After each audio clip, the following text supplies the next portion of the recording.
изглеждаш много обнадежден, а пък много хора разчитат на това, което ти си постигнал на този момент, като връзки, комуникации. Трябва да разчитат на себе си. Виж, това е проблема. Някой да разчита нататък. на мен, пак някой в групата с нощи писал, кога ще се организира протест?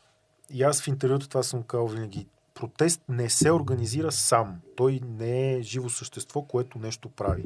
Някой трябва да го организира този протест. И защо пък да съм аз всеки път, бе?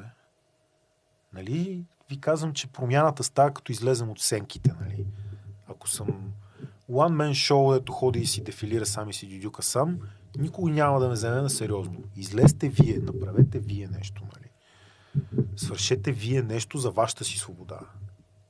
Защото не стават нещата, просто седиш ти да си пушиш масето на дивана и България да се оправя сама. Да се оправя. Някой ще я оправи. И това трябва да си ти.